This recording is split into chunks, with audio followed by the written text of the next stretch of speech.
a respeito dessas 3 mulheres de Deus.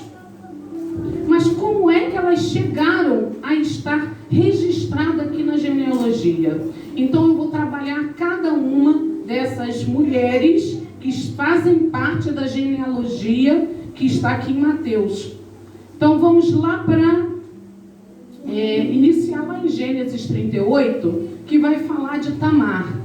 Como é que chegou a Tamar? Primeiramente, vou trazer como é que chega a Tamar. Então, Deus, quando ele chama Abraão para sair de Ur dos caldeus, por quê? Caldeus porque eram assim chamados os babilônios, né, no início. Então, eles eram chamados de caldeus e então por isso que se fala Ur dos caldeus. Então, ele sai da Babilônia e Deus manda ele para uma terra onde ele fincaria o pé dele ali. E aí ele vai para essa terra, eu vou encurtar essa parte, tá? Por conta do tempo. Então ele vai para essa terra, ele se estabelece, ele compra terras e ali ele fica. Ele gera um filho chamado Isaac. Ele gera um outro, Ismael, mas o filho da promessa é Isaac. Então, após muitos anos, ele gera esse filho. E Isaac gera mais 2 filhos, chamados Esaú e Jacó. Esaú era o primogênito, apesar de serem gêmeos, mas a promessa, a bênção, vai para Jacó, mediante lá um acordo lá da mãe e de Jacó, acaba que a bênção vai para Jacó. Mas já havia uma bênção anterior. Deus já havia falado com a própria Rebeca sobre Jacó.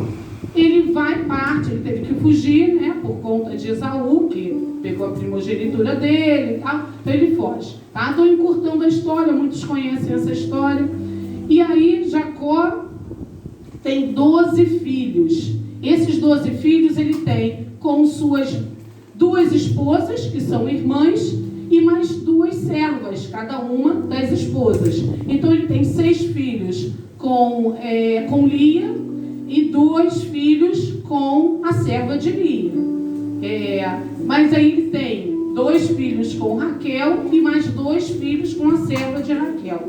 Esses 12 filhos, então, eles têm ali a convivência de um pai que teve a presença de Deus, que esteve diante de Deus, que lutou com Deus. Então nós conhecemos que Jacó ele teve uma experiência com Deus e ele passa isso para os seus filhos. Mas esses filhos parece que não entenderam, não deram muito valor à experiência de Jacó, à experiência de Isaac, a experiência que Abraão teve com Deus.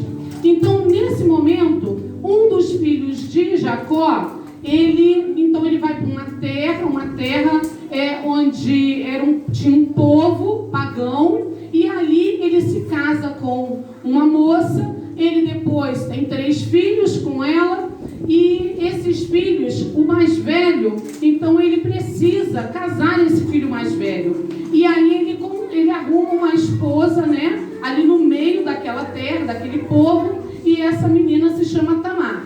E Tamar então se casa com o filho mais velho de Judá. E só que esse rapaz, parece que ele não era, ele não se preocupava muito com as promessas de Deus, com o que Deus havia feito através do seu pai e através dos seus antepassados. De tal forma que Deus mata esse rapaz. E aí, pela tradição, Judá tinha que dar o seu outro filho, chamado Onã, para se casar com Tamar, porque ela não tinha gerado filho. Então, Onã é dado em casamento para Tamar, mas Onã, ele se casa, ele tem ali o relacionamento íntimo com Tamar, mas ele não quer deixar filhos para o seu irmão falecido, porque o primeiro filho, ele seria, quando isso acontecia, tá? O primeiro filho seria considerado gerado na descendência do falecido. Só que ele não queria isso. Ele não estava se preocupando com as promessas de Deus. Ele não estava se preocupando com aquilo que Deus tinha instituído para o seu povo. Então, Onã, o que fazia? Ele, então, tinha um relacionamento, mas a semente ele jogava fora. Ele desperdiçava a semente. Ou seja, ele matava a promessa de Deus.